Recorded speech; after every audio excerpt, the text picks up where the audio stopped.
Bem-vindas ao De Repente Mãe! Eu sou Jennifer, sou advogada há 6 anos, advogada familiarista e civilista. Eu sou Stephanie, eu sou advogada previdencialista e também decoradora nas horas vagas que eu não tenho. Além de mãe. Exatamente, além de mãe. E juntas nós vamos estar explorando o mundo da maternidade e as suas nuances, né? A dificuldade que nós temos aí para retornar ao mercado de trabalho, pós-licença maternidade, o dia a dia da mãe, a dificuldade de conciliar a rotina, né? Da família, do trabalho com a maternidade e também nós, mães de primeira viagem, vamos estar aí nos descobrindo nesse mundo materno, né? Porque a gente não nasce sabendo maternar, é um aprendizado constante. Como a Gia falou, nós estaremos abordando essas nuances entre ser mãe e o lado profissional. Na verdade, é uma grande arte, né? E penso eu que a gente ainda está descobrindo. Nós ainda não sabemos, não tem um segredo, uma chave, né? E não somente no retorno do trabalho, mas em relação aos autocuidados, à vida em geral. E como já diria o Ivan Lins, né? A gente não tem um descanso mental. Eu já não... Como é que tem aquela música? Eu já não sei mais nada como antes, amanhã. Tipo, todo dia é uma descoberta nova. A gente já não sabe, né? Interrompemos a nossa programação para informar que Nada Será Como Antes foi, na verdade, composta por Milton Nascimento e Ronaldo Bastos. Ivan Lins regravou. Fique agora com o restante do podcast. Mas o que era ontem já mudou no hoje. Infelizmente ou felizmente, a maternidade ela é algo muito lindo, né? Quando a gente tem uma rede de apoio, quando a gente tem um contexto geral que nos ajuda, que nos impulsiona a seguir não só no lado maternar, mas também no lado de se profissionalizar. É que o que acontece é que a mulher ela acaba tendo que, em alguma fase da maternidade, fazer uma escolha ali. Vou me dedicar mais ao maternar ou vou me dedicar mais ao profissional? E aí, juntas, nós vamos estar abordando todos esses temas. Eu espero que vocês se sintam em casa conosco. Até porque ser mãe e advogada, eu penso que é algo extraordinariamente desafiador. Também penso que nas outras profissões, como médicos, né? Também servidores, enfim. Não é fácil. Para todas as mães... Não é fácil. Bom, pessoal, nós vamos começar o nosso primeiro bloco aqui falando um pouco da nossa jornada enquanto mães. Como que nós estamos fazendo para nos reencontrar dentro da maternidade, né? Porque depois que a gente se torna mãe, eu acredito que muitas mulheres passam por isso, a gente se apaga. É como se a gente deixasse de se reconhecer, né? Quem era a Jennifer antes de ser mãe da Clara? Eu não sei. Então, eu tô nesse processo de me descobrir dentro da maternidade. Enquanto mãe, enquanto profissional, enquanto esposa, enquanto advogada, né? Que tá ali constantemente atuando com casos de famílias, questões delicadas. Eu tô tendo que me redescobrir. E aí, a gente vai estar dividindo essas experiências com vocês. Eu penso que, na verdade, a conta nunca fecha para uma mãe. Não é questão de vitimismo ou de se vitimizar. Eu não sou parâmetro em relação, por exemplo, a dar o time. Porque até no período que eu estava, tinha acabado de gestar, né? Eu estava estudando, eu estava participando de reuniões, eu estava operada, porque eu tive que fazer cesárea, porque eu tirei mioma, né? Que desenvolveu junto, eu brinco que a minha gravidez gemular, que foi uma criança desenvolvendo junto com o mioma ali, que cresceu até 7 centímetros. Foi bem dolorida, mas o Pilates me salvou. Eu descobri o Pilates na gestação. Então, assim, a conta não fecha porque eu continuei tentando me aperfeiçoar, buscando, né, participando das reuniões. Era engraçado que meu marido estava de licença paternidade, 7 horas da manhã, que as reuniões eram horário de Brasília, e aí Brasília 8 horas, 8 horas lá e 7 aqui. E eu tinha que fazer essas reuniões, né, dos grupos de estudos. Ele saculejando a pequena, e eu fazendo reunião toda costurada ali, conversando, enfim, se eu voltasse atrás eu faria diferente? Talvez. Se eu tivesse um outro filho, talvez sim. É bom a gente sempre tentar os dois lados, né? E não tem uma régua, não tem uma medida exata. Eu acho que o que mais sobrepesa pra gente não é somente a cobrança, a pressão, mas também a nossa falta de descanso mental. A gente nunca tá descansada mentalmente. Até quando a gente não tá com a criança, a gente tá, o que ela tá fazendo? Será que ela comeu? Será que a gente liga pra saber como que estão as coisas, né? E a privação do sono, pra mim, me pesa pra caramba e é o que eu mais tive, é o que eu ainda tenho, inclusive, né? Infelizmente, o machismo ele ainda impera, né, amiga? Porque ele fala bem assim, a gente já escutou, e eu já escutei isso de colegas, mas quem mandou ter filho, né? E aí entra o conflito da carreira. Eu devo parar ou eu devo seguir? O custo-benefício é uma balança que nunca se equilibra, que a gente nunca vê que a conta realmente fecha. E, nesse sentido, eu vou lembrar aqui, recapitulando, para as mães advogadas agora, a gente tem um direito à suspensão dos prazos por 30 dias. Está no artigo 313, parágrafo 6º, inciso 9º, do Código de Processo Civil. Só que, aí vem um X da questão. Eu sempre advoguei em parceria, desde que você esteja sozinho no processo. E eu sempre assinei com outros advogados. Só que eu sou a linha previdencialista dos outros advogados. Então, eu estava sempre ali dando toque. Olha, a peça é assim, muitas vezes até construindo a tese, construindo a peça. Então, assim, eu não tive o descansar, eu não tive ainda o parar, sabe? Por mais que eu não estivesse ali atuando diretamente, indiretamente eu estava. Por mais que fossem eles que estivessem protocolando, acompanhando o prazo, indiretamente eu estava ali. E muitas vezes até eu acompanhava o prazo porque não estava dando conta, né? Os outros escritórios não conseguiam necessariamente dar conta. Os que deram conta me ajudaram muito. Nossa, eu sou muito grata. E teve uma amiga minha, que hoje ela é mãe, a Fer, beijo, sua linda. Ela, inclusive, acompanhou alguns prazos para mim, no início. E ela não era mãe. Hoje ela é mãe. E aí ela sentiu, né? Hoje ela é mãe de uma pequenininha também. Então é isso, gente. O maternar e o conciliar o profissional, ele é muito individual, é muito solo, porque vai de cada uma. E eu penso que ele seja também muito... Por exemplo, eu tive a Cecília e engravidei dela em 2020, eu tive ela em 2021, pico de pandemia. Foi um gestar muito solo, eu não podia ir... O enxoval dela foi tudo pela internet, nem teve enxoval, eu ia comprando uma coisa ou outra. Não fiz nada daquilo, personalizado, não. O que a gente tem personalizado foi ganhado. E foi assim, os encaixes, a gente aprendeu um novo mundo, né? O gestar solo, eu não podia estar perto muito de família, então, assim, de amigas, não podia compartilhar, não tive chá de nada. Então, assim, o máximo de chá que eu fiz foi na casa dos meus sogros, do Revelação, que foi meu cachorro comendo um bolinho ali, entendeu? E a gente falando pela web com os meus pais. Então, assim, a gente ainda passou por esse período pós-pandemia agora, né? E aí vem vindo os reflexos de tudo isso. As mães de hoje, eu penso que elas estejam mais tranquilas em relação a isso, que seja uma coisa mais leve do que foi meio que pesado naquela época. Não podia receber visita no hospital, todo mundo de máscara, foi uma coisa puxada, né? Foi puxada. Nesse período eu tava grávida do meu primeiro bebê, que a minha segunda filha, ela veio de uma perda, né? Então, ela é um bebê arco-íris, no caso. E assim, eu acredito que quando a gente não planeja a gestação, ainda mais quando você tá ali se dedicando à carreira, você tá visando mais o profissional, você não planeja, aquela gestação acontece, é muito difícil para você se desligar do seu eu profissional e entender que agora você é mãe, que você vai precisar brecar algumas coisas na sua vida e se dedicar àquela outra pessoa, aquele outro ser que nasceu. É muito complicado, eu passei por isso. Eu passei por essa dificuldade dos processos, nem tanto porque logo que a Clara estava perto de nascer, eu já peticionei em todos, pedi suspensão, graças a Deus, Tribunal de Justiça do Estado aqui, excelente. Rapidão, os juízes me concederam a suspensão do prazo. Você era só no processo, né, amiga? Isso. Você não assinava junto, né? Eu tenho alguns processos que eu assino junto, mas mesmo assim eu peticionei em todos, indiferente. E tive uma ajuda masculina aí, gente. Que bacana. Um parceiro meu, que é o Jaffer, abraços. Ele me ajudou muito, ele foi muito parceiro nesse... Até hoje ele é muito parceiro nesse sentido aí, processual. Ele compreende bastante o meu lado materno, às vezes ele faz audiência pra mim. Então, ele me ajuda muito. Tão legal ter um homem que dá essa rede de apoio para nós, eu achei, assim, sensacional. Até hoje, eu falo, Jaffer, olha, a Clara não tá muito bem, hoje ela tá com febre, você pode fazer essa audiência pra mim? Imediatamente, se ele não tem nada pra fazer, ele fala, não, eu posso, logo... Óbvio que eu aviso já com uma antecedência, né? Tipo, ela ficou doente hoje, amanhã eu tenho uma audiência, ela pode não estar bem. Aí eu vou e aviso e ele me auxilia.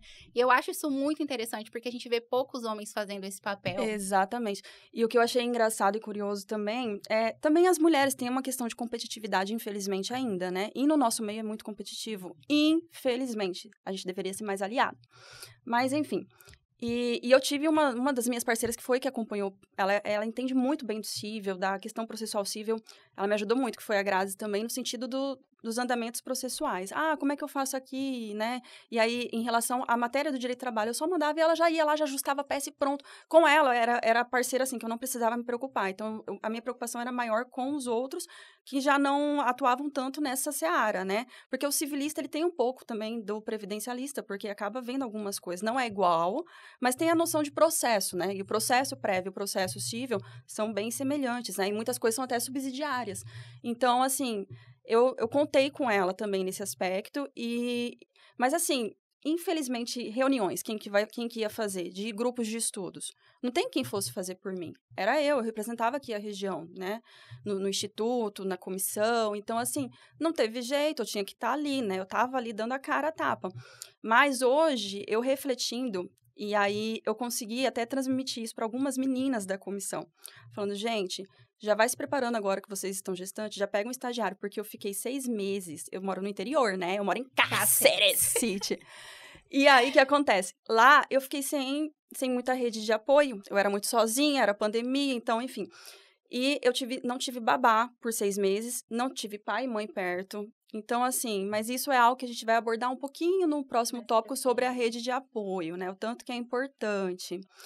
E o que eu aprendi com tudo isso foi planejamento. Engravidou? Já vamos pegar um estagiário, já vamos falar com um advogado parceiro, com um amigo, entendeu? Já para ir acompanhando os processos, senão já ir peticionando também, para você não ter nem que ter trabalho de pensar na tese que você vai... Com criança ali amamentando, você tá... Eu fiz isso, eu amamentei, fiz reunião, amamentei, peticionei também. Não que eu estivesse trabalhando diretamente, mas as teses eu tinha que construir... Desenvolver, né? Para passar para o meu parceiro, entendeu? Eu fiz várias audiências também com a Clara. O juiz aqui, eu a Clara amamentando. Uma das coisas que eu achei, assim, sensacionais também, não tive problema aqui, foi que eu sempre peticionava, né, informando que eu era lactante. E imediatamente o juiz, doutora, eu vi que a senhora é lactante, então se precisar parar a audiência, a gente vai parar. Eu achei isso sensacional. Definitivamente não tive problema, assim, com a minha atuação nos processos com relação à audiência, enquanto a Clara era mais nova. Agora que ela tá maior, ela quer interagir, conversar com o juiz, já não dá, né? E aí, mas a reflexão que fica aqui é que se a gente, que é autônoma, teve todas essas dificuldades, imagina as mães que são CLTs. Exatamente. Que não pode ter essa flexibilidade no trabalho, às vezes o patrão não consegue entender. Exatamente. E aí, só frisando para a questão, puxando ainda um pouquinho para o lado da advocacia, a gente tem uma lei que nos ampara, né, as advogadas, justamente para esse peticionamento de preferência na sustentação oral, para quem é lactante, né? Que é a Lei 13.363 de 2016. Ela foi um grupo de advogados, né, lá em 2016 que criou, enfim. Ela alterou o artigo 313, né, do Código de Processo Civil, que foi aquele que eu fiz a citação, né, e o Estatuto da Advocacia. Então, ela assegura diversas garantias à mulher advogada. Essa lei ela é conhecida como Júlia Matos, que é o nome da filha da advogada que levantou essa bandeira. Bom, eu acho interessante a gente falar sobre os fatores sociais e culturais também que impactam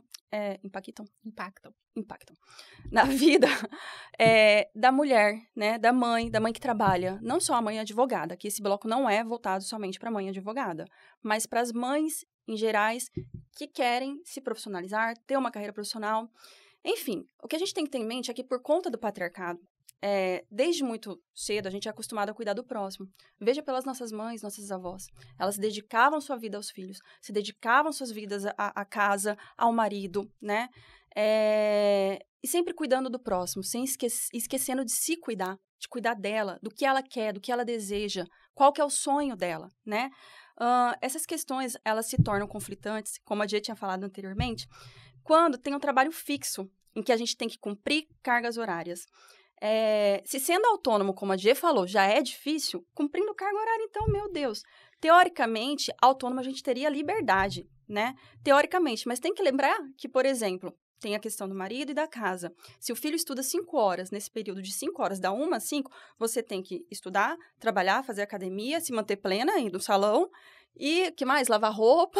Cuidar dos animais. Não, sem falar que a mulher, ela já sofre uma pressão da sociedade, né, gente? Você casa, automaticamente já tem um amigo, uma avó, um tio ou os próprios pais questionando, e aí, quando vem o bebê? Não tem nem um ano que você casou, não conseguiu nem curtir o casamento, a pessoa já tá perguntando do filho. Isso quando não vem com aquele discurso, mas vocês namoram há tanto tempo, Não, vocês querem curtir o casamento. E depois que a criança nasce, a pessoa some, né? Gente, vocês queriam um bebê, agora a criança nasceu e todo mundo foi embora. Não temos ajuda?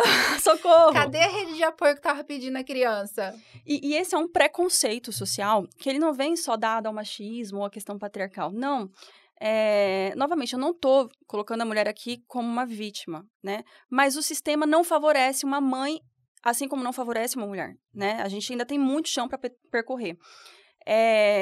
Hoje, eu me vejo no mercado altamente competitivo e desleal, bem desleal. A gente ganha menos que os homens, sim. São raras as mulheres que ganham mais, que você conta no dedo. Tem, mas infelizmente não é a regra. Não há igualdade de gênero, a nossa jornada ela é muito pesada. E acaso o homem ele ganhe mais que uma mulher em casa, agora numa situação de relação pessoal. Se o homem ganha mais que a mulher em casa e a mulher ganha menos, automaticamente, na cabeça do casal, ali muitas vezes, por conta já desse patriarcal, automaticamente a mulher ela vai ter que trabalhar mais em casa, já que o homem está trazendo sustento para casa, já que o homem está sendo provedor. Só que esquecendo de ver todo o contexto, das limitações que a mulher não está tendo para ela se profissionalizar, para ela crescer, para ela desenvolver. Fora que quem trabalha em casa trabalha dobrado 24 horas por dia, né? A gente já vê que o sistema não é igualitário quando a gente analisa ali a licença maternidade e a licença paternidade, que antigamente nem existia. Tem pouco tempo que existe a licença maternidade, são pouquíssimos dias, não dá para aquele pai prestar todo o auxílio necessário para aquela mãe que está recém-parida, você acabou de ter a criança. E aí, gera o quê? Desigualdade nas funções dentro do lar. Porque o marido sai para trabalhar, você ficou ali responsável pela criança, pela casa, pelo almoço, pela janta. E ainda o marido tem que chegar e você tá feliz e sorrindo. Não conseguiu nem tomar um banho, gente, mas eu tenho que estar bela aqui, sorrindo. Tô feliz pra caramba. E eu vou um pouco mais além. Ainda que se tenha uma estrutura, ainda que se tenha secretária, ainda que se tenha babá, a mulher tem o direito de ter um tempo dela, tem o direito a descanso. A mulher, ela tem o direito a se profissionalizar, a querer fazer um curso, uma pós, a estudar. E o marido, não é porque ele é o provedor que ele não tem que fazer a obrigação e dever dele dentro de casa e dividir as tarefas. Aí começa o desgaste competitivo das relações de gênero, né? Vamos supor, se um homem viaja a trabalho ou no congresso, ele simplesmente arruma a mala dele e vai. A mulher, ela tem que pensar com quem deixar a criança, a comida, de confiança, vai ficar ligando no congresso, vai ficar preocupada se já foi alimentada. Já comeu, tomou banho, deu remédio. Tá com febre, leva tal médico, marca tal médico, entendeu? E aí a gente levanta uma questão interessante que a pressão cultural é tão grande em cima da mulher, porque agora falando da minha realidade aqui, casada, o meu esposo, graças a Deus, excelente. Eu não preciso me preocupar, ele precisa chegar e a janta tá pronta. Não. Uhum. Se ele chegar e a janta não estiver pronta, ele vai pra cozinha, ele faz a janta, ele me serve, dá na minha boca, sabe? Literalmente, amiga. E mesmo assim, eu me sinto Você se sente sobrecarregada? Uhum. Não, me sinto pressionada a ter que deixar sempre o ambiente organizado. Ele não me faz essa pressão. Exatamente. Eu me autopressiono. Uhum. Não, ele precisa chegar e precisa estar tudo no lugar, pelo amor de Deus. Eu fiquei aqui, eu não posso deixar ele chegar e tá essa bagunça essa loucura. Ele não pode chegar e a louça eu não lavei. E é coisa minha, coisa da... Sabe, a criação que a gente teve, a pressão social em cima da mulher, que tudo tem que estar sempre perfeito. Que a mulher tem que ser perfeita. E aí a gente começa a ter que se reeducar. A mulher tem que se reeducar. E pensar que tá bagunçado? Tá tudo bem. Tá tudo bem. Sabe por quê? Quando você vai acostumando o homem só daquela maneira... Ele fica mal acostumado. E assim, a gente chega num limite que a gente se esgota mentalmente em alguns momentos. E o cara nunca viu você, seu marido nunca te viu esgotada. Uhum. Ele sempre chega e tá tudo perfeito. De repente, ele chega e tá tudo de perna pro ar. Ele não vai entender. Exatamente. Porque você nunca pediu ajuda, você nunca expôs pra ele as suas fragilidades. E, de repente, aconteceu. E ele não sabe lidar. E aí, começa a gerar os problemas dentro do relacionamento. E eu fico pensando isso em relacionamento. Agora, você pensa, vamos um pouco mais além. Mães solos. E, sobretudo, para as mães pobres, mães negras, a situação toda da sociedade em si parece que não colabora. Conspira para que ela nem inicie, muitas vezes, sua carreira. Nem inicie. A gente tem o privilégio de ter iniciado a carreira, né? Não sei onde vamos acabar, mas tivemos o privilégio.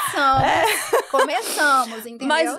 Mas assim, infelizmente, o contexto social todo, sociocultural, muitas vezes, a maioria, a realidade da mãe brasileira, ela não consegue nem iniciar uma profissão, entende? Dado ela ter que cuidar do filho, porque ela é sola, ela é abandonada pelo Estado. Não basta ela ser abandonada pela família, ela é abandonada pelo Estado. E nós que já começamos, estávamos aí caminhando quando, querendo ou não, tivemos essa interrupção da gestação, pelo menos eu tenho essa sensação, um medo de ficar pra trás, sabe? Eu tô sempre pensando assim, que você tá será que eu tô trás? ficando pra trás? Meus amigos estão se profissionalizando, as minhas amigas estão, sabe, alcançando cargos na advocacia, e eu tô aqui, eu tô sendo mãe, eu tô ficando pra trás. Eu tenho esse sentimento constante. E na contrapartida vem a culpa. Eu não estou sendo presente, porque a mãe é sempre culpada na vida do meu filho. Ele está crescendo, ela está crescendo, e eu não estou presente. Eu estou sendo ausente porque eu estou voltando mais para o meu trabalho do que para minha família. A conta nunca fecha. A ministra Carmen Grace, uma vez, ela fez uma citação que foi sensacional. Ela falou bem assim, porque você vê que isso é em todas as áreas, das dificuldades das mães de estradas. Ela optou por não ter filho. Por quê? As mães de estradas, quando são promovidas, elas não sabem se elas dão risada ou se elas choram. Porque elas vão ter que chegar em casa, vão ter que falar pro marido. O marido tem que estar disposto a remover junto com elas. Tem que ver a questão da profissão dele, se vai permitir. Os filhos, vai ter que tirar do colégio para um novo colocar outra escola. E quando é o marido que é promovido, é só assim, fui promovida, a gente chega vai com uma garrafinha de champanhe. Aí todo mundo se muda. E pra gente parece que é tudo mais burocrático, mais difícil. Fora que você vai ter que discutir. Quando o marido é promovido, ele chega e te comunica. Se você é promovida, você tem que discutir a possibilidade. Tem que discutir, você não pode simplesmente chegar, vamos. Será que dá pra você mudar o seu emprego e a gente, né, ir pra outro estado porque eu fui promovida pra um cargo melhor? É muito complicado ser mulher. E ser mãe, a gente, assim, tem que sempre tratar os filhos não como um impedimento, mas como um impulsionamento pra gente... Se é difícil pra uma mulher em si, numa situação normal, de escritório, né? Uma mulher jovem que tá ali naquele... Igual eu te falei, a competição, ela tá muito desleal. As meninas novas, hoje, elas estão pensando se elas vão ter filhos ou não. E eu rezo pro dia que ter filho não seja o pensar que vai me atrapalhar na carreira profissional, mas vai me complementar, vai me ajudar, vai me impulsionar. Porque hoje, a minha filha, ela é impulso, mas eu tenho que quebrar, dar umas pesadas em 3 janelas, né? Agora, uma mãe solo não vai dar uma pesada em 3 janelas. Ela vai vir com uma, né? Ela vai vir com uma marreta quebrando várias portas. Então, assim, ter filho não tinha que ser... tinha que ser opcional, sim, mas não tinha que ser um impedimento. Muitas vezes a mulher quer ter o filho, mas ela não tem porque ela se vê impedida em se profissionalizar. Isso é muito ruim, justamente porque a gente não tem esse amparo. É a questão do abandono, literalmente. É o abandono, às vezes, do pai que some, é o abandono estatal, é o autoabandono. É o autoabandono. A gente pode observar que uma das principais preocupações, eu diria, da mulher quando ela se torna mãe é como ela vai retornar ao mercado de trabalho, né? Levando em conta que a gente vive numa sociedade que é dominada pelos homens, a gente está sofrendo a pressão de ser uma boa mãe, as mulheres têm dificuldade para retornar para esse mercado de trabalho. Muitas vezes porque o patrão não quer recontratar, muitas voltam da licença maternidade, são demitidas 1 ano depois, 2 anos depois. Na verdade, tem até uma pesquisa da Fundação Getúlio Vargas que diz que 48% das mulheres são desligadas após 2 anos de licença maternidade. E é incrível isso não surpreender a gente, né? Porque tem aquela questão, né? Você tem o filho, volta a trabalhar. Essa criança vai pra creche. Vai ficar doente. Eu não sei a sua. A minha passa um vírus lá e ela fala, oi, estou aqui. Ela pega todos e mais alguns. E aí, o que acontece... Qual que é a cultura no nosso país?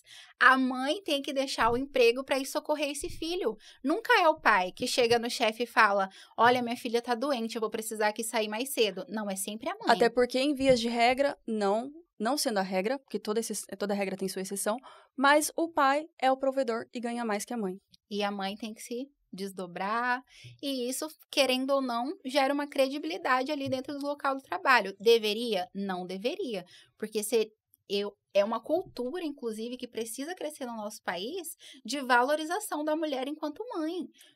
O empresário precisa reconhecer que aquela funcionária dele ali é mãe, ela vai precisar de uma flexibilidade de trabalho e isso não impede ela de entregar um trabalho bem feito, de ser excelência no que ela faz. E muitas vezes não é a quantidade, não é a linha de produção rápida, muitas vezes é a qualidade com que está se entregando aquele trabalho. É complexo, porque é difícil cada uma saber a hora que é necessário parar, começar do zero, recomeçar, igual você estava falando anterior, né, a isso daqui no particular, em relação ao Salão das Mães. Como que foi a situação? Ah, é verdade. Antes de vir para cá, fui pro salão me arrumar e um salão formado só por mulheres, todas mães. E a maior reclamação delas, não diria nem reclamação, porque foi algo que ajudou elas até a se reencontrar enquanto mulheres e mães. Elas precisaram fazer transição de carreira, porque elas não conseguiram voltar para o mercado de trabalho na carreira que elas já tinham, enfermeira, sabe? Elas não conseguiram retornar para o local de trabalho, não queriam contratar. E aí elas se descobriram no mundo da estética, maquiagem, cabelo. E tomara que deslanche, se dê muito bem, Graças que ganhe a Deus, muito, né? É isso. E a gente, assim, vai ter crítica de todo jeito. O primeiro passo, acho que é colocar na nossa cabeça, não dar ouvido. Qualquer ideia que a gente tem, qualquer decisão que a gente venha a tomar, eu quero parar para estudar, eu quero parar para cuidar de casa, eu quero parar para fazer um outro curso, vai partir da gente. As críticas vão vir, e muitas vezes de dentro da nossa casa, vai vir muitas vezes de familiares, mas como que você está fazendo isso? Ou a controvérsia, né? Se você trabalha muito, vão te criticar porque você está trabalhando muito, não está dando atenção para tua família e para o teu filho. Então, assim, críticas a gente sempre vai ter. Abrace aquilo que você deseja, aquilo que você sonha e siga. Se apegue ao que fizer sentido para vocês. A partir do momento que a gente se deixa levar pela crítica social, ou até de pessoas próximas, amigos, familiares, às vezes até um pai, uma mãe da gente que tá ali, né? E é sem querer, eles estão achando que eles estão criticando pro bem. Então, assim, nem leva isso pro lado pessoal, abstrai. Às vezes, até a vivência que eles tiveram. Eles viveram aquilo na uma época outra deles, época. E eles querem impor que você viva dessa forma também. Então, assim, o primeiro passo é se amar e fazer aquilo que é bom pra você mesma. E se perdoe, gente. Mãe não é perfeita. A gente vai errar. O tempo inteiro. E a gente vai errar tentando acertar. Tá tudo bem. A questão do retorno ao trabalho, né? O que eu vejo? Muitas vezes a gente se perde quando para um pouco e volta. Eu não posso falar muito com conhecimento de causa, porque quando eu não estava trabalhando, eu estava estudando e fazendo aqueles cursos, enfim. Eu não sou muito parâmetro para isso, né? Tanto que hoje eu tenho essa sobrecarga, esse peso. Hoje eu sinto a necessidade de parar. Hoje eu quero dar um time, segurar o pé no freio, entendeu? Hoje eu tô numa outra pegada. Porque minha filha tá crescendo e hoje eu tô vendo essa necessidade de estar mais próxima dela. A gente aperfeiçoar no mercado de trabalho é sempre desafiador numa situação normal. Agora, a gente fazer uma pós, um doutorado, um mestrado com filho pequeno, uma pós que pega sexta-noite, sábado de manhã, gente, é surreal. A gente faz o que dá para ser feito. A gente tenta. Hoje, qual que é a estratégia que eu vejo em relação a voltar ao mercado de trabalho? Em vez de fazer uma pós, um doutorado, um mestrado com criança pequena, criança de 2, 3 anos, 1 ano, eu penso que com 5 anos dê para fazer. A depender da criança, não. A minha é intensa. Então, é complicado. E é ótima, é esperta, é maravilhosa, mas é intensa. Requer atenção, né? Muita. E o que acontece? Eu levaria para o outro lado. Se eu retornasse no tempo, é porque eu tenho que concluir, né? O que eu já iniciei, eu vou concluir. Mas se eu retornasse no tempo, eu faria um curso especializado de 3 meses daquela determinada matéria. Como que eu venho atuando hoje? Eu não venho pegando tudo. Até dentro da minha área do Prev. O Prev ele é um leque muito grande. Eu venho fazendo apenas planejamento previdenciário, que é quando você vê a concessão, daqui quanto tempo que falta para a pessoa se aposentar, ou revisão de benefício. A pessoa recebeu X na sua aposentadoria, mas pode ser que ela tenha um valor a mais para receber. E eu tive um apoio engraçado, que foi de um colega meu também, que me chamou para fazer parte junto com eles, que foi lá no sindicato, né, que é no Sindap, mas amigo, inclusive, só que eu falei, gente, eu não tô conseguindo trabalhar no mesmo fluxo das outras meninas, dos outros advogados. Eu comecei a entrar numa noia, num desespero. Se cobrando. Exatamente. Então, assim, só que eu comecei também a ver um outro mundo pra mim, até antes de entrar lá, né? Igual eu disse, hoje eu sinto a necessidade de parar. E eu vou, inclusive. Mas, você vai parar pra estudar? Não interessa. Eu sei que eu vou para alguma coisa. Mas eu não vou parar com aqueles casos que eu já estou atuando. Nesses eu vou continuar, eu vou seguir. Vou continuar as parcerias, assim, sobretudo com eles que me abriram as portas. Esse programa não vai antes de eu falar com o meu chefe, né? Eu já não sei. Tem que verificar com o Fred. Então, porque eu ainda não consegui conversar com ele pessoalmente sobre isso. Porque eu tô sentindo essa necessidade em casa de dar uma maior atenção pra minha família. A dica é pra você ser rápida e pra você entregar com qualidade, fazer uma coisa só. Mexer numa coisa só dentro da sua área. Porque você vai aperfeiçoando, chega um momento que você vai fazer um negócio mais rápido e vai ser tranquilo, o trabalho não vai ser pesado. Essa é uma dica. Curso. Não faz esses cursos extensos de 1, 2 anos, nem doutorado. Espera um pouco. Faça, não deixa de fazer. Mas assim que as coisas apaziguarem. Agora faça um curso de prática. Assim, isso dentro da nossa área. Eu penso que na medicina é a mesma coisa para as médicas. Eu cometi o mesmo erro que você. Iniciei 2 pós nessa trajetória que eu ainda estou pedalando para terminar. Fico longas madrugadas tentando ali fazer as provas, os exercícios, vendo videoaula, mas eu preciso terminar isso que eu comecei. Iremos, em nome do Pai. Mas quanto à carga de trabalho, desde que a Clara nasceu, eu já sabia que eu não poderia pegar toda a demanda que eu era acostumada. Não teria como, ainda mais que sou sozinha, sou eu e ela e o meu marido, né? Igual nós. Então não em tem casa não tem ninguém. E aí eu automaticamente já pego somente casos específicos, uma coisa ou outra, para eu não me sobrecarregar e para eu não prejudicar o cliente, gente, que é uma das minhas maiores preocupações. E fechar o leque é necessário. Você não precisa abrir o leque. Muito embora a nossa profissão abra o leque, fechar o leque é necessário para você entregar a coisa com qualidade. E ainda assim, você vai atrasar nas coisas. Parece que você peticiona. E uma coisa, por exemplo, que eu percebi lá atrás, né, com a pequena... Coisa que eu levaria horas, eu comecei a levar 2, 3 semanas. Falei, tá errado o negócio aqui. Mas por quê? Por conta uma semana pra fazer uma inicial, gente. Só quem é advogado entende agora. Só quem é advogado vai entender o que é isso.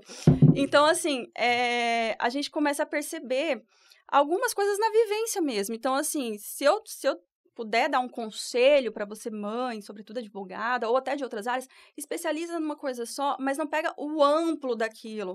Pega um teminha só daquele e seja muito bom naquilo para você fazer. Ali você vai conseguir quantidade e qualidade, porque você vai ficar legal naquilo que você está fazendo e vai ter a prática ali da vivência e curso. Não faz esses cursos longos. Espera baixar um pouco a poeira, aí sim. Então, amiga, vamos falar agora que eu acho algo importante a ser abordado, sobre as políticas das empresas. Que é interessante a gente levar essas informações para as mães, né? Quando a gente fala de licença maternidade, eu acho que a gente tem que abordar mais e bater em cima da licença paternidade. A licença paternidade hoje é 5 dias, fato. Ela foi instituída ali por uma lei que ela alterou o artigo 473 da CLT, né? Que é a Lei 14.457 de 2022. E o que ela... penso que a licença paternidade ela tinha que ser igual à licença maternidade, o mesmo período, porque trata de dividir obrigações. A licença maternidade, ela sobrecarrega a mulher. E algumas empresas vieram adotando uma política de apoio nesse sentido, de aumentar o período da licença paternidade, para os pais ficarem em casa, cuidando junto da mãe, os filhos. Alguns grupos que eu posso citar, como Boticário, Nestlé, Meta, Shell, foram grupos que acolheram essa ideia de aumentar, né, o período da licença paternidade. Para advogado homem, da mesma forma que para a mulher suspende o prazo, conforme o artigo 313, né, do Código de Processo Civil, parágrafo 6º, inciso 9º, para o homem está no mesmo artigo, parágrafo 7º, inciso 10º. Desde que o advogado não esteja atuando conjuntamente com outro advogado. Aí aumenta o prazo, em vez de 5 para 8. Então, os prazos suspensos do homem advogado que acaba de ser pai são de 8 dias, né? Então, que tem os prazos suspensos, no caso. E a licença paternidade, ela também foi instituída no programa do governo federal, aumentou de 15 dias para mais 20 dias, ou seja, um total de 20 dias, na verdade, aumentou 5 dias a mais, mas já tá bom, né? Coisa. E para aquelas empresas que participam do programa Cidadão. Inclusive eu ia fazer esse adendo. E aí, o que é triste é que quando a gente vai ver no Brasil, quantas empresas que aderem a esse programa Cidadão? 16%! Esse programa que a Stephanie comentou aqui, que é Programa Empresa Cidadã, ele oferece benefícios fiscais para as empresas que aderem a essa extensão do período de licença maternidade e paternidade, né? De 4 para 6 meses. No caso, para a mulher, licença pra maternidade. Mulher, e para o homem, de 15 para 20 dias. É. E é interessante os empresários começarem a criar essa cultura, porque aqui no Brasil precisa criar essa cultura de voltar o olhar para a mãe e desmistificar a atividade do pai dentro dessa família. A responsabilidade desse pai, sabe? Dentro dessa família. E o STF, por exemplo, ele vem se posicionando a favor dessa igualdade de gênero, né? Os homens transgêneros, eles que decidem engravidar, por exemplo, o STF, ele aplica a mesma licença maternidade. E também, no Congresso Nacional tem um projeto, que é o Projeto Lei 1974 de 2021, que ele preconiza 180 dias para cada pessoa referente àquela criança. Ou seja, ele vai muito além ali do binômio homem-mulher. Então, ele faz essa divisão. Nesse projeto tem isso. E, recentemente, teve um outro projeto, que é o Projeto 3.773 de 2023, que ele cria o salário parentalidade. Ele permite a permuta entre pais e mães no período de licença paternidade e de licença maternidade. A gente sabe que a licença paternidade, ela está no artigo, né, 7º, inciso 19º da Constituição Federal. E nesse projeto de 2023, com a permissão dessa permuta, ele também impacta diretamente na lei previdenciária, na lei 8.203 de 91, e também na lei 8.212 de 91, que é da Seguridade Social, né? A lei previdenciária que eu digo é dos planos de benefícios previdenciários, né? E para quem adere também no Programa Cidadão, que é a Lei 11.770 de 2008. Enfim, a questão é que, passado mais de 35 anos da nossa Constituição Federal, até hoje não tem uma regulamentação para a licença paternidade. O que tem é uma norma, né, que a gente fala, que é um ato da disposição constitucional transitória. Que que está ali na CLT, que é 5 dias. E isso aí não acontece porque não tem pressão sobre o masculino. A pressão é sobre a pessoa da mulher, o feminino. E nós temos bons exemplos aqui de empresas internacionais, inclusive, que atuam no Brasil, Netflix, Google, que dão licença paternidade estendida, sem prejudicar a remuneração. A Netflix, em 2015, a licença era de 1 ano. Com remuneração, nossa, sem prejudicar. E agora, eles foram muito mais além. Eles têm licença paternidade e maternidade ilimitada. Ou seja... Quando precisa sair para acudir o filho... Você sai normalmente, volta, isso não interfere no seu salário. Filho ficou doente, eu vou sair, vou socorrer meu filho ficou doente, eu vou lá socorrer. Pode ser o pai, pode ser a mãe. E esses bons exemplos as empresas deveriam copiar. E isso traria muito mais segurança para a mulher enquanto mãe, sem você ficar com aquela paranoia de, nossa, eu já dei 2 atestados esse mês porque eu fui socorrer meu filho. Parece que você tá inventando desculpa para não trabalhar. Exatamente. Outra coisa, né, gente? Vamos ter em mente, licença paternidade não é pro bonito tirar férias, ficar jogando videogame, bebendo cervejinha, enquanto a mulher tá ali sobrecarregada cuidando do filho, não. É para dividir tarefa junto, é para ir no mercado, ir na farmácia, é para cozinhar, é para deixar a mulher dormir e ficar acordado também de madrugada, é para revezar. Retomando aqui o da Stephanie, dando sequência, né? É importante frisar a importância dessa paternidade participativa para vocês homens, hein? Vocês podem dar banho na criança. As crianças que usufruem da mamadeira, pode amamentar o seu filho, ela não vai quebrar. Pega a criança, amamenta, dá um banho, deixa aquela mãe descansar, deixa a mãe tomar um banho tranquilo, porque isso é complicado. Deixa a mãe no banheiro dar aquela borrada, gente. A mãe precisa ir no banheiro, a criança vai atrás. Ou quando a gente fala assim, ai amor, lá em casa, vou tomar um banho. Gente, a pessoa aparece com a criança assim, Vamos ver o que a mamãe tá fazendo. Não, gente, não help, dá. pelo amor de Cristo, é isso. É Não sobre dá. isso. Isso quando a criança fica lá, quero estar com você. Ou seja, você não toma um banho em paz. Homens, extingam isso da vida de vocês. Não vão levar a criança pra ver o que a mamãe tá fazendo. A mamãe tá indo tirar um tempo pra ela, um descanso mental que muitas vezes a gente só tem ali, naquele momento de tomar um banho sozinho. Ou de estar na privada, respirar. meditando. Não leva a criança pra ver a mãe. Quando a mãe sair do banho, ela vai lá, ela vai ver a criança, tá tudo bem. Então, gente, rede de apoio não é avô e avó. Avô e avó cuida, ajuda, são de suma importância. Muitas vezes a pessoa ela não tem a condição aquisitiva de pagar alguém e acaba tendo que deixar assim com a avô e a avó. Tem que recorrer à família. E sempre, assim, pelo que eu vejo, as avós, né, aquela doação, ou seja, a mulher que já foi mãe e que agora que ela poderia estar usufruindo da sua aposentadoria plena, tá cuidando do netinho, para ajudar a filha a se profissionalizar, para ajudar a filha a crescer no mercado de trabalho ou até a competir. Rede de apoio é pai presente. Não é o pai presente no celular, não. É o pai presente que vai sentar no chão e brincar com o filho. Exatamente, que pai vai participativo. Colocar a mão na massa. E que vai suprir as necessidades emocionais da criança também. Criança chorou, tá em desespero? Pode pegar o seu filho, conversa com ele, ele vai acalmar. Não precisa levar para a mãe, para ela conversar com a criança, ela acalmar, ela acalentar. Esse é o seu papel de pai também. Isso se chama apoio emocional e é a sua obrigação fazer pelo seu filho. E rede de apoio é enfermeira, é educador, são educadores, é psicóloga, são médicos. Rede de apoio, infelizmente, são pagas e custam muito. E o Estado não oferece essa rede de apoio. Então tem que ser... As pessoas mais humildes têm que ser elas por elas. Muitas vezes não tem nem a mãe para contar, né? E acabam se limitando de novo. A gente volta naquele ciclo inicial, que nem se profissionaliza. Justamente porque o Estado não olha para a mãe. E, infelizmente, é a gente pela gente. As mulheres mães, é isso.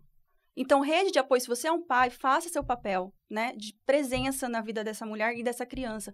Deixa a mulher ter um tempo dela e se profissionalizar também. E ainda para aqueles que são pais divorciados, você pode ser rede de apoio do seu filho. Aliás, não é você pode, você deve. Tem obrigação. A mãe não é obrigada a carregar aquela carga sozinha. Levar para a escola, buscar da escola, balé, levar no médico, balé. Natação. Não, essa é a sua obrigação enquanto pai também.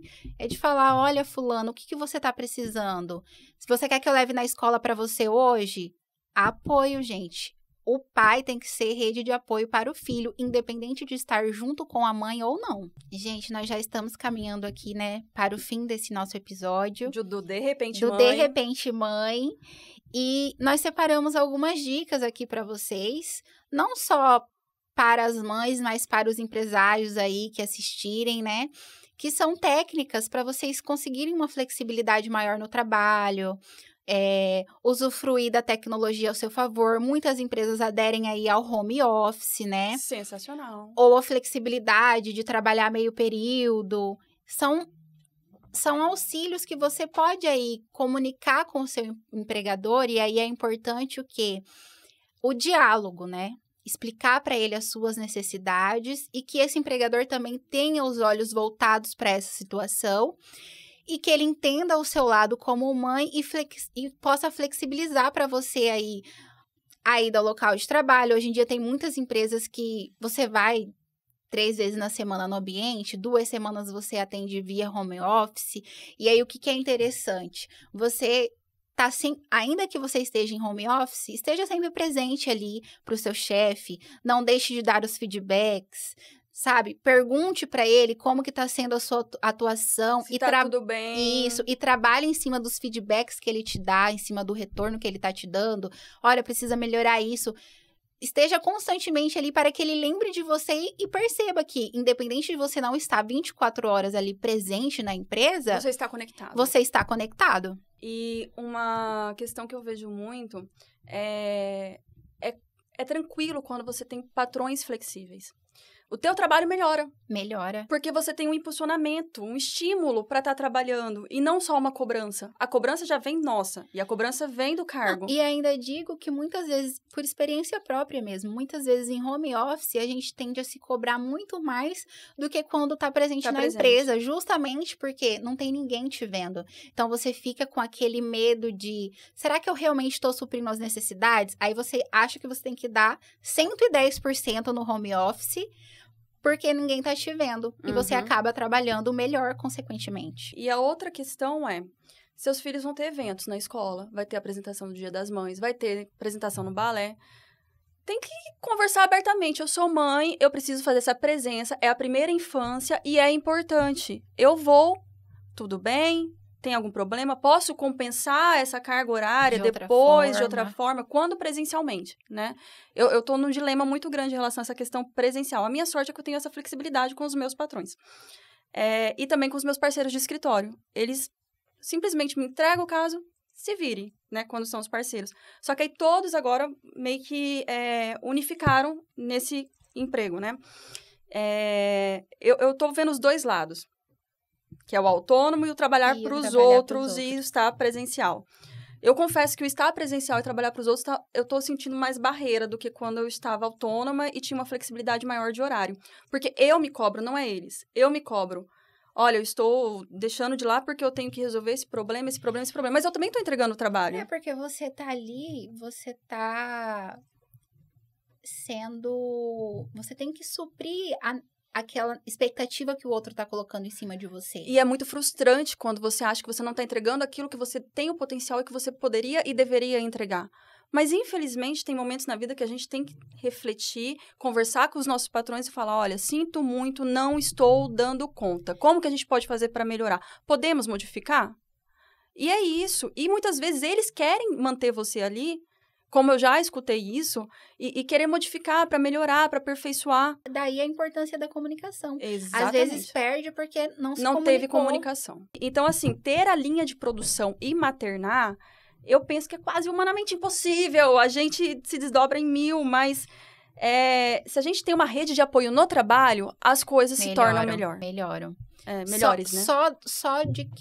Só do patrão reconhecer a sua necessidade ali enquanto mãe, já melhora. Exatamente. E se você tem uma rede de apoio, ou se a empresa fornece, por exemplo, um espaço kids, alguém que possa monitorar o seu filho ali, você já fica mais tranquila, porque você pode levar essa criança, ela vai estar lá num ambiente onde os seus olhos possam ver, já você consegue entregar o trabalho. Já aproveitando o gancho, vamos citar vamos fazer aqui um apelo.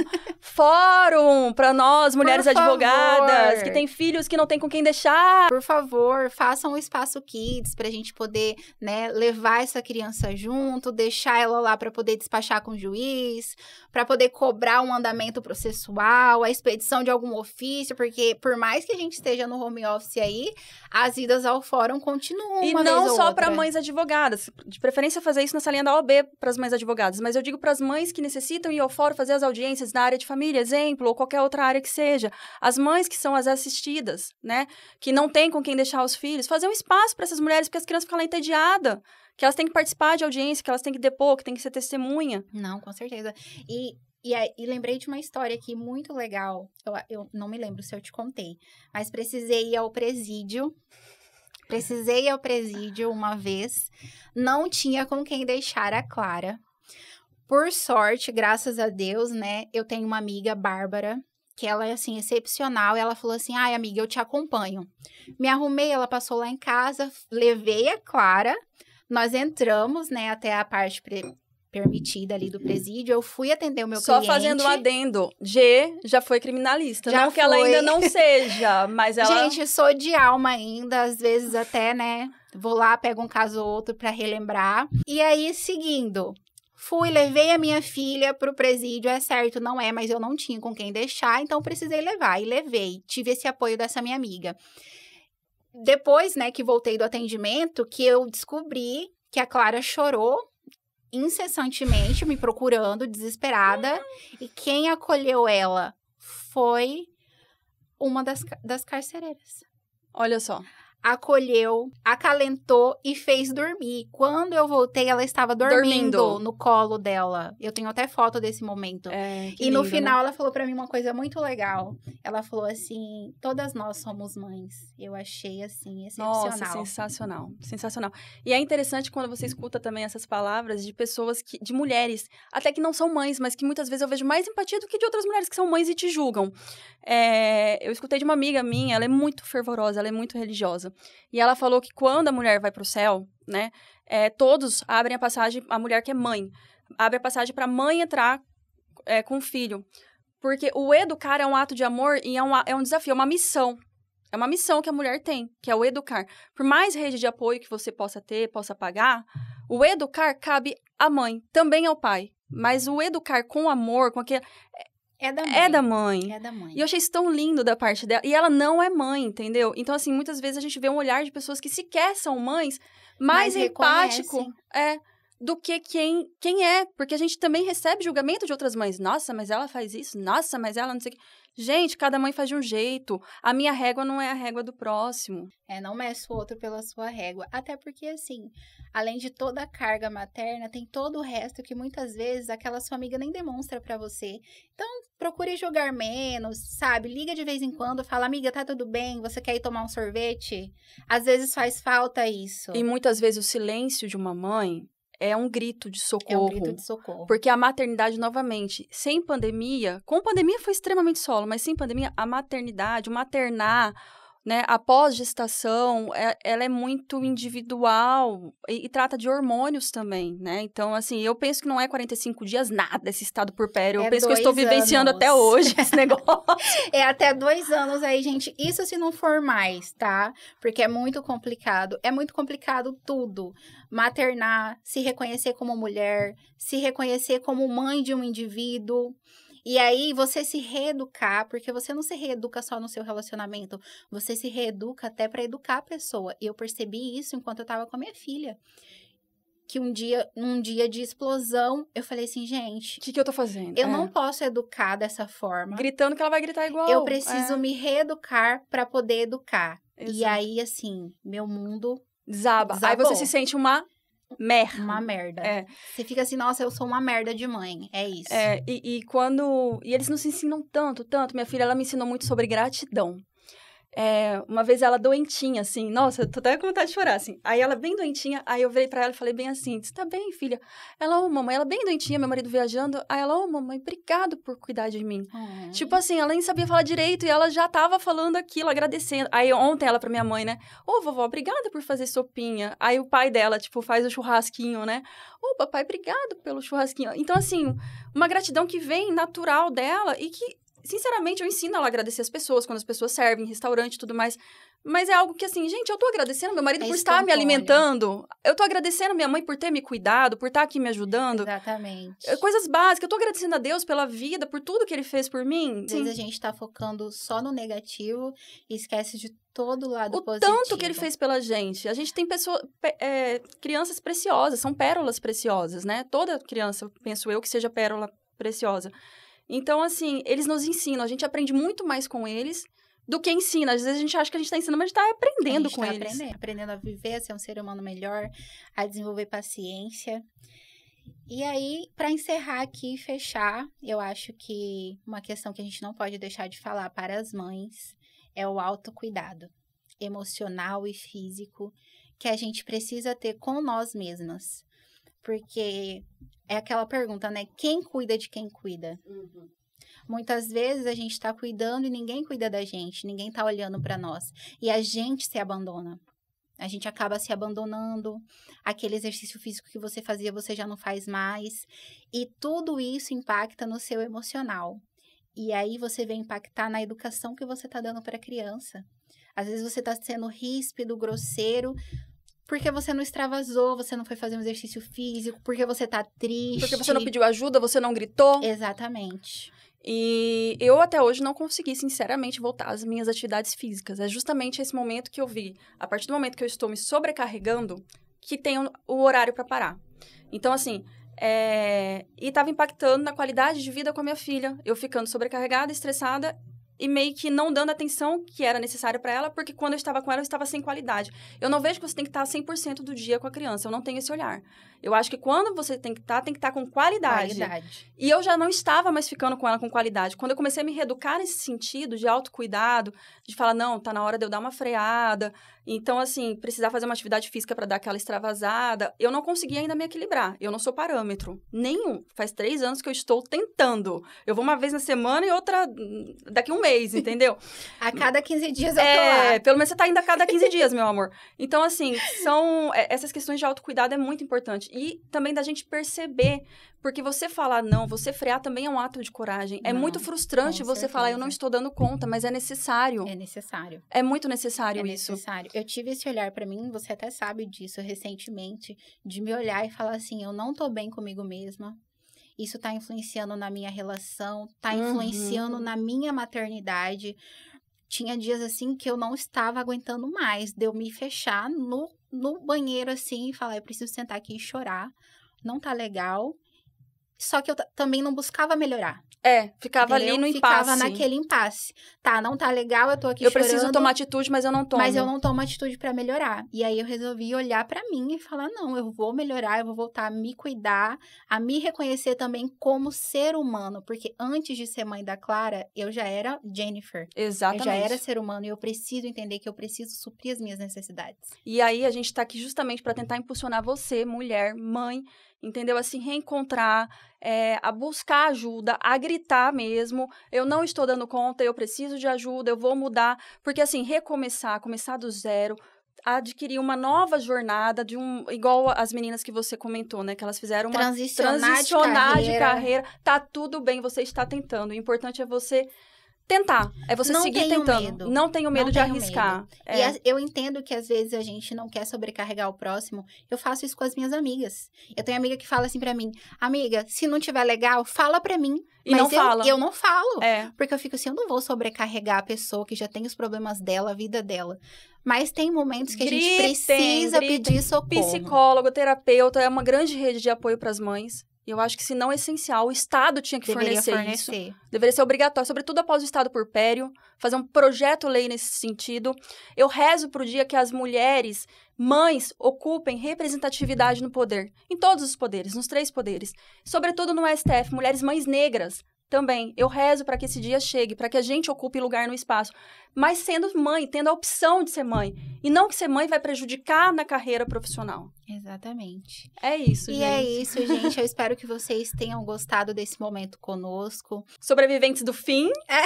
Quem escutou a gente até agora, muitíssimo obrigado. Quem escutou até agora, muito obrigado. Que vocês estejam conosco nos próximos projetos. E nos próximos capítulos. Desse De Repente Mãe.